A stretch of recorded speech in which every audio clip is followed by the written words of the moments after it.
안녕하세요. 영원한 빛의 등대지기 장명 전도사입니다. 네, 제가 앞에 영상에서 제사에 대해서 조금 안내 말씀을 드렸습니다. 제사는 우리 명절, 우리나라 고유의 명절에 가족들이 다 모여가지고 조상신을 섬긴다고 거하게 상을 차리고 거기에다가 절하는 행위입니다. 저는 제사 지낸 집에서 자랐어요. 하나님 만나고 이 죄가 우상 숭배하는 죄가 얼마나 큰지 이걸 하나님께서 굉장히 많이 밝혀주셨습니다.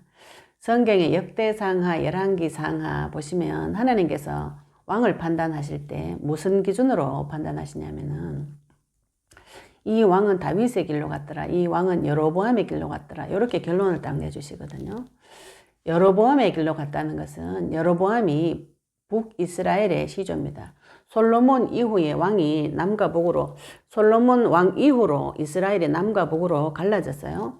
갈라지는데 북이스라엘의 여로보암이라는 왕이 백성들에게 남유다의 예루살렘 성전에 가면 돌아오지 않을까봐 싶어서 북이스라엘 두 군데에다가 단과 베델이라는 곳 두 군데다가 성전을 마음대로 지어놓고 거기서 우상 숭배하도록 합니다. 여로보암 왕이.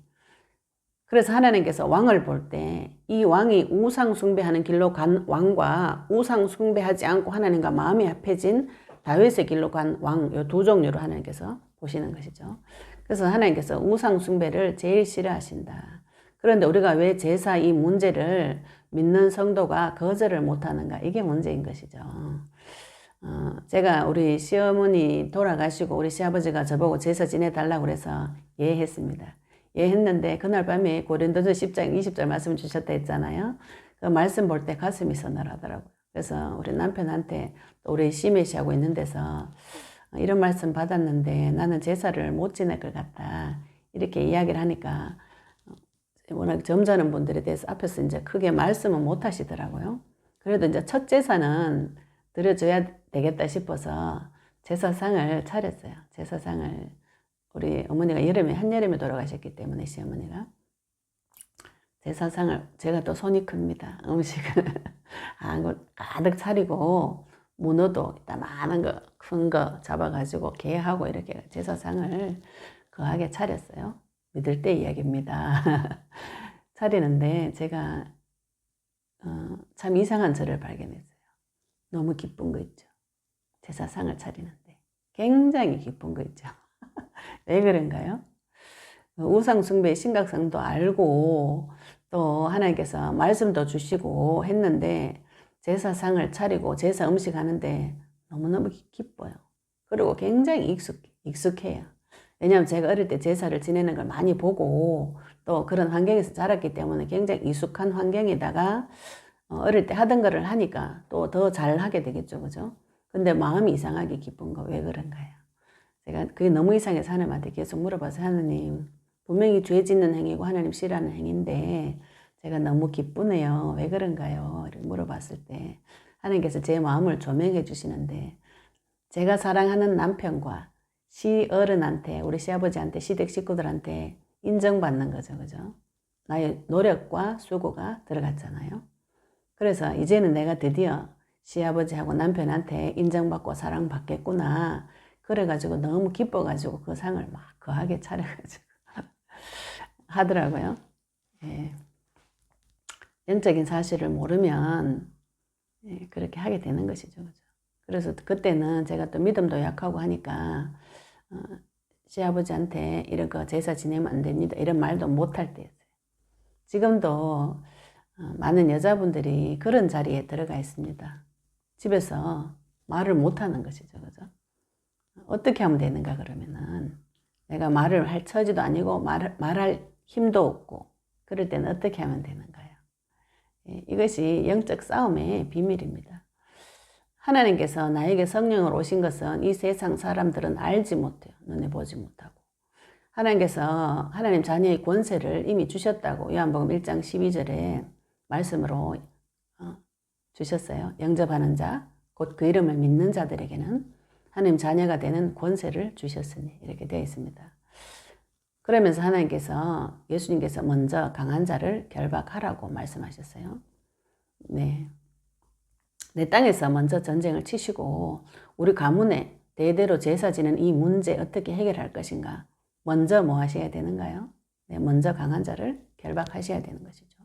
우리 집에 들어와서 제사 지내면서 모든 숭배를 받아먹고 있는 더러운 마귀, 나사렛 예수 이름으로 결박받고 떠나가라, 이렇게 명령을 계속 하셔야 됩니다. 예, 그거는 뭐 가서 해도 되고 가지 않고 하셔도 아무 상관이 없는 것이죠. 어떤 분들은 막 이렇게 성경 보고 귀신 있다, 마귀 있다 이래가지고 절에도 못 가시는 분이 있더라고요. 왜 그래요? 이렇게 물어보니까 저 귀신이 많아가 갔다 오면 머리가 아프다고. 믿는 자가. 네. 귀신이 믿는 자 보고 도망을 가야 됩니까? 귀신 보고 믿는 자가 도망을 가야 됩니까? 예. 귀신이 도망가야 되는지 믿는 자가 도망가야 되는지 그거 조금만 생각해 보시면 되겠죠. 그죠? 천지를 창조하신 하나님의 영이 그리스도 이름으로 지금 나에게 와 있습니다. 그리스도 이름은 천하 만물을 복종시키는 이름입니다.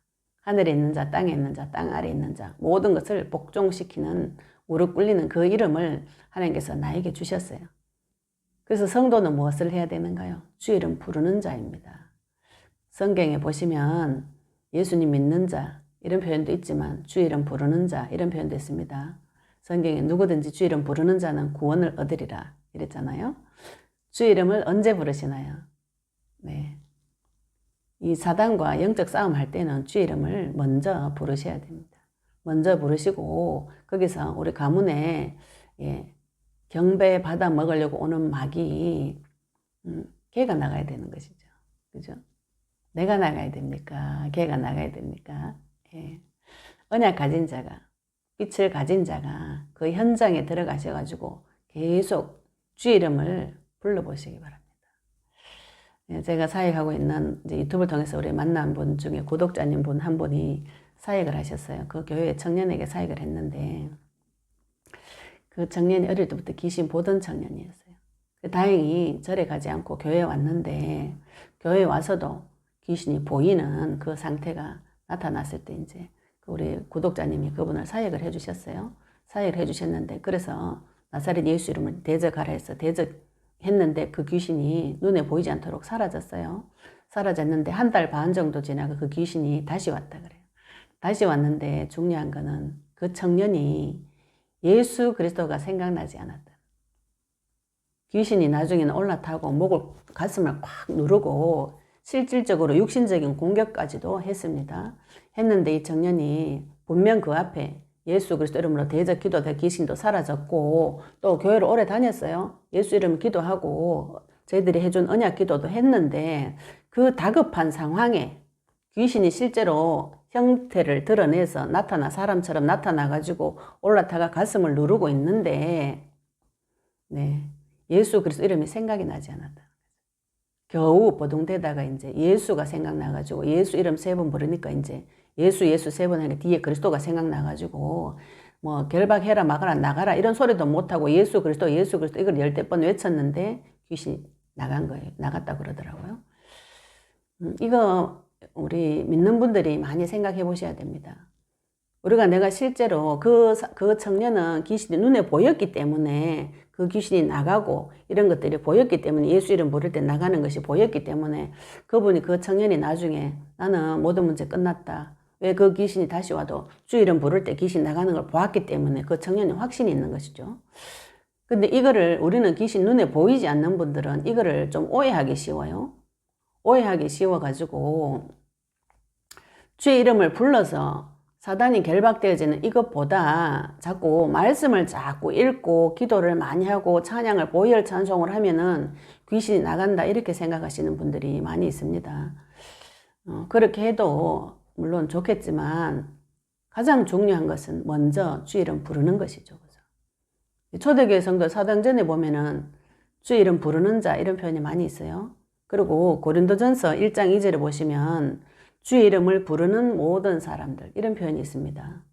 평상시에 주의 이름을 언제 부르시는가요? 네. 나사렛 예수 그리스도 이름을 부르는 자, 그 이름 부를 때 빌립보서 2장 9절 10절 11절 하늘에 있는 자, 땅에 있는 자, 땅 아래에 있는 자 모든 것을 굴복시키고 무릎 꿇리게 하고 하나님을 대적하여 높아진 모든 생각들 그리스도 앞에 사로잡아서 복종시키라고 말씀 나왔죠. 그죠? 그래서 주의 예수 이름 불러보시면은 실제로 사단이 결박이 되어지면은요, 거기에 성령의 역사가 일어납니다. 사단이 먼저 묶임을 받아야 거기서 내가 그 자리에서 선지자로서 제사장으로서 말씀을 선포할 수가 있는 것이죠. 그럼 먼저 뭐 해야 되는가요? 예, 그 현장 가셔가지고 계속 세상 사람들이 알지 못하는 주의 이름 부르는 비밀 있으셔야 되죠. 그죠? 그래야 현장을 정복하고 다스립니다. 성도는 세상을 정복하고 다스리는 자예요. 무엇으로 세상을 정복하고 다스리는가요? 누구든지 주의 이름 부르는 자 구원을 얻으리라. 주의 이름 부를 때 흑암이 꺾이고 죄의 책임이 사라지면서 성령께서 역사하시는 그리스도의 비밀입니다. 이 사실을 제사 지내는 곳에서 한번 체험해 보시기 바랍니다. 귀신은 당연히 나가야 되는 것이죠. 그죠? 귀신이 꺾여야, 나가야, 결박이 되어져야, 강한 자가 결박이 되어져야 그 집에 있는 세간을 가져올 수 있다 했고요. 그 결박할 수 있는 자는 하나님의 나라가 이미 너희에게 임하였다 그랬어요. 그 사실이 믿어지는 자는 주의 이름 부르실 수 있습니다. 그 현장에서 주의 이름 불러보시면은 하나님께서 역사해 주실 것입니다. 우리는 성질이 급해가지고 바로 기도하면 오늘 기도하면 내일 응답받을 거라고 생각하시는데 우리 가문에 들어와서 제사상 받아먹은 그놈 오래됐어요. 유교죠. 그죠? 유교가 들어오면서 제사를 처음 지냈기 때문에 500년 이상 된 존재입니다. 500년 이상 된 영적인 존재와 영적 싸움을 하셔야 되는 것이죠.